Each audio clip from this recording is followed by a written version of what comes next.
Hi guys, welcome back to my channel. This is Zero here, and today we'll be talking about another episode of the City of Final Fantasy Opera Omnia, and we'll be covering about Auron from Final Fantasy X and the newest sweet LD that he gets this week.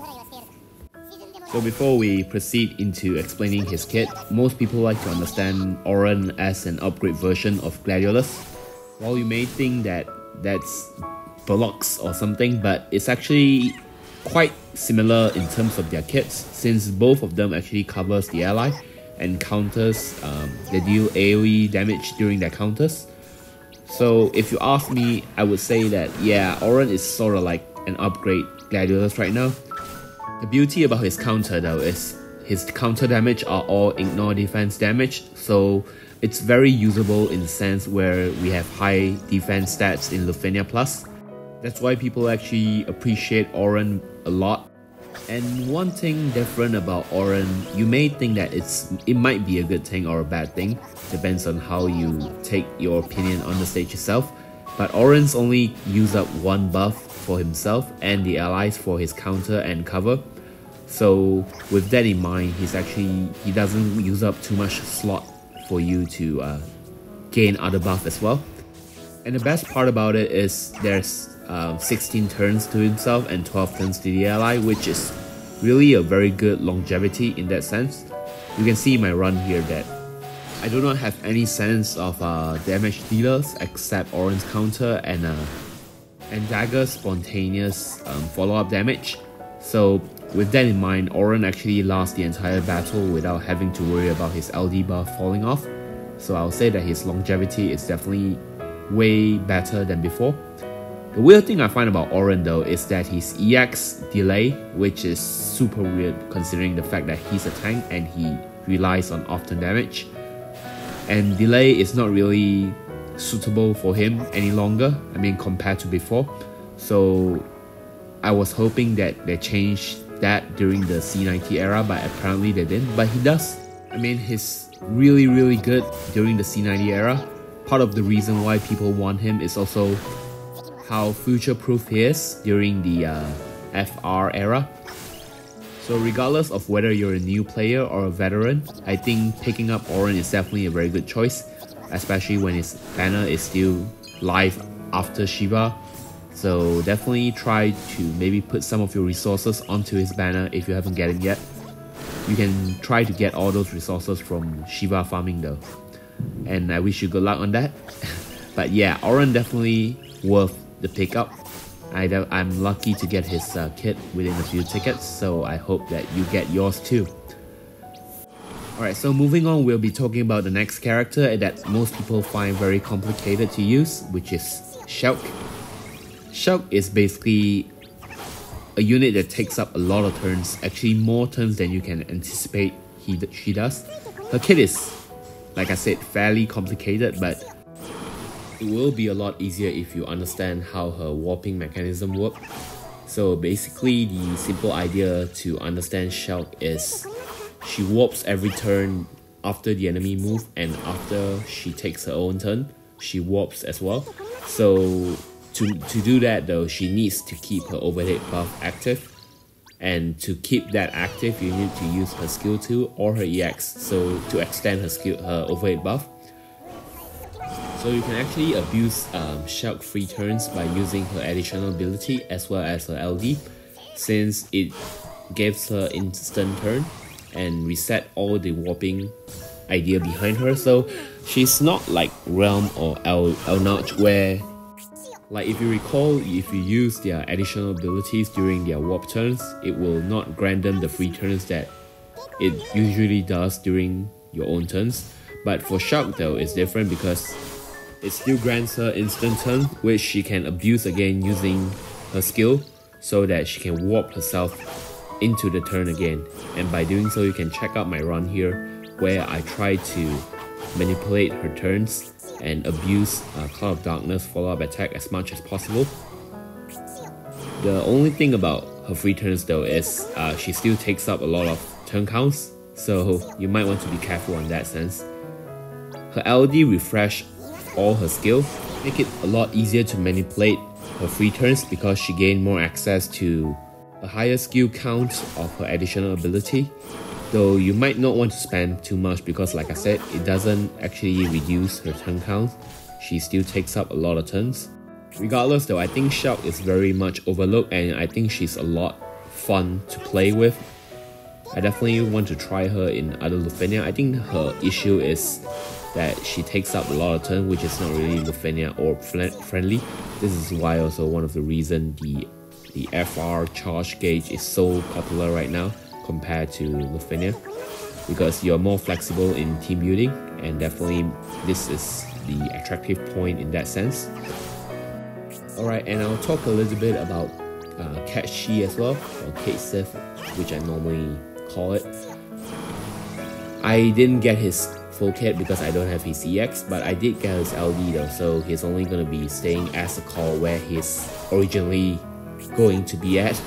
Yeah, so Cait Sith or Cait actually allows the team to gain bravery every time they hit critical damage, so this makes Cait Sith a lot nicer to use because his LD calls provide the same effect, only the issue is it's only 2 turns. But regardless though, if you're going to maximize damage, for example during a burst phase, his call is definitely one of the best right now.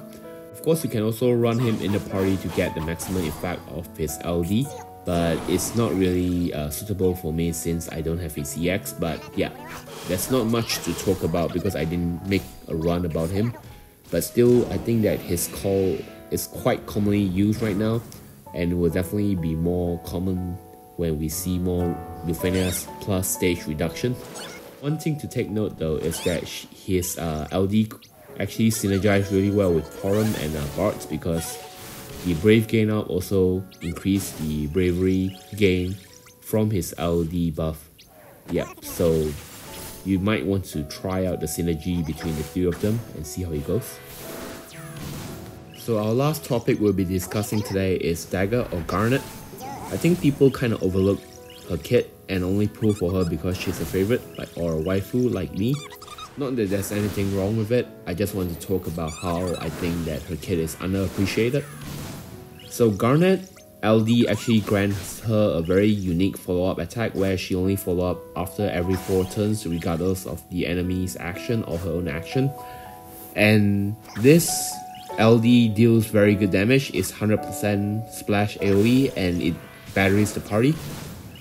I was kind of hoping that her LD follow-up damage changes during her C90 era, and instead of just giving more damage, I was hoping they can give her more utility, like giving her healing, because while Garnet has a very good healing burst on her EX, it doesn't charge very fast, so yeah, she's not exactly reliable if we have stages where the boss like to spam HP attack. Regardless though, I think Garnet is like a jack of all trades. She does good damage, chants the party with thunder and water element, and as well as imperil the enemy, which is part of her original kit. And I think people kind of underestimate her aura because despite her aura is not as good as other aura bots we have right now, she allows the party to deal weakness, which and more damage to the enemy. And this is often overlooked because of Bards, because Bards has the Imperil aura, which is a lot better than Garnet's debuff, but still, I think Garnet as an LD only unit is still very versatile considering she can heal, which Bards can't. So Garnet may not be your best first or second pick, but using her as a third alternative is definitely a very good idea. The best part about her LD follow-up is it only has 1 HP dump, although it's 100% splash. Considering how much she batteries the entire team and herself, it's easier for her to cap her damage in her LD follow-up, even if she's not dealing very high bravery damage. So yeah, I definitely think that Garnet is very usable in the upcoming Lufenia stages, and I definitely want to try using her with a lot of team comps that I think I can think of. So to put an end to what I'm talking about here, I also want to talk about the synergies between the team that you can use for Auron, Garnet, and of course Shelke. One thing to note though is that I think both Ace and Core will work really well with all three of them because of how versatile they are. And of course Bart's the Aura bot can work really well with this unit as well. It's just that Garnet and Bart's actually has quite similar role, like they're both battery and they're both enchant and imperil. The only differences between them is that Garnet heals and Bart's battery is more on the bravery reform part. So you can try them out with, like I said, Core and Ace is definitely the best pick. Garnet and Auron, the two of them also work really well together, considering that Garnet can provide Auron maximum damage and also battery the entire team, since Auron only does 1 HP dump. I definitely think that Auron doesn't suit too well with units that delay, since he's a tank and his counter is mainly off turn when the enemy takes turn. So you might want to try him out with some unique team comps, but I think the regular team comps for tanks or for Auron is off turn damage dealer rather than turn hoggers. As for Shelke though, I think Shelke and Core would be insane together, considering the fact that every time an enemy targets Shelke, he will get counter with Core, and Shelke will warp her turn to the enemy's turn after the enemy take a turn, and then her attack will also trigger Core's follow-up.